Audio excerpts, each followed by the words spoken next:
We're back. It's been actually over 24 hours since we put our soap into our mold here.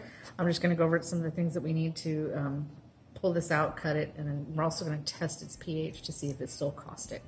So I just have here a baking sheet with a,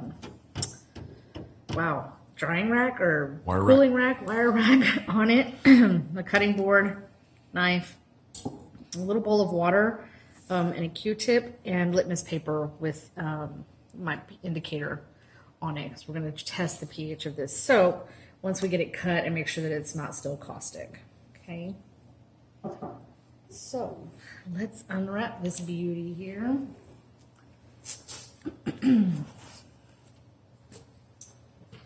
Awesome. It's exciting. That's the fun part. I don't know if I'll be able to just pull it straight out, or I'm gonna have to take the whole thing apart. Let's see. Ooh, look at that. Look at that. We got lucky. Let's cut off to the side. All right. It's almost like Christmas time. The present. Color looks good. It looks like it's the same color all the way through. That's good. Yes. It's a little short. We're probably going to make another batch here to show the packaging. But, I'm supposed to be wearing gloves in case it's still caustic. So let me go grab some gloves real quick. Be right back. And we're back, and I have gloves on. Make sure you're wearing gloves just in case the soap is still caustic, so that you don't potentially burn yourself. All right, so what I'm going to do is I'm going to cut one bar off first, and then I'm going to test its pH.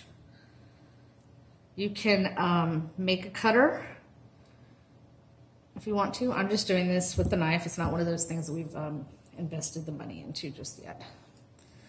Okay, so looking at this, I can see this color is all even all the way through, which means that it's saponified all the way through the soap, which is great.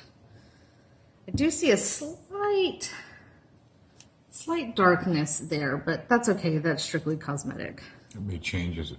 Right, as it dries out, as it cures. Okay, so what we're going to do to test this, I'm going to smooth this over, is we're going to take... So what we're looking for here, you want to have a pH, anything between a 7 and a 10 is safe. It's no longer caustic. If it's between an 11 and a 12, you want to let it sit for another day or two. If it's beyond that, you really should rebatch it, because it's not, for lack of a better word, it can't be saved. It's not going to get non-caustic, if that makes any sense. There's no amount of time it's going to sit there and not get caustic. So dip your Q-tip in the water. And you want to I'm going to lather it up on this side. No, let's lather it up in here. I'm going to lather it up, get it wet, get a nice little lather on there. Okay, and then stick your paper in that.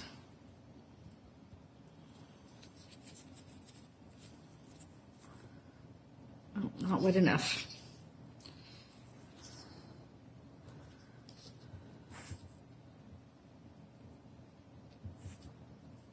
Let's see if that'll work.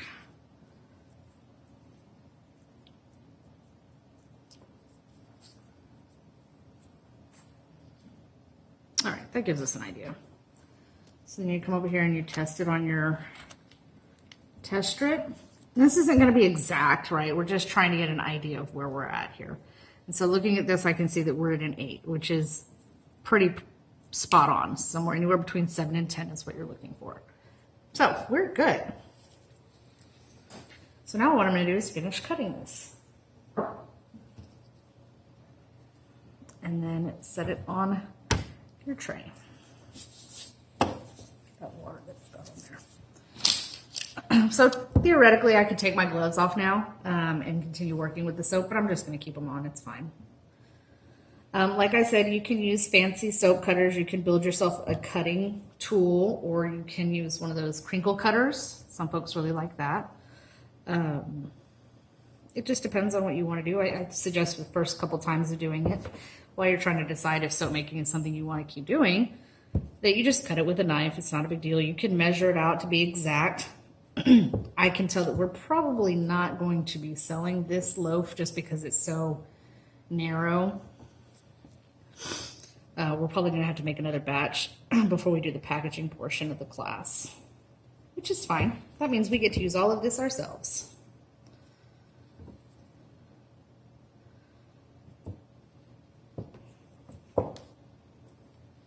Or cut some in half and give them away as samples. Absolutely. Absolutely. So we could absolutely do that. That'd work perfectly. I'm trying to do these about an inch. Obviously, you can see some of them are a little wider, some are a little narrower. Or that may be more than an inch. I don't know. I'm terrible at telling. I'm just going to cut these in half there.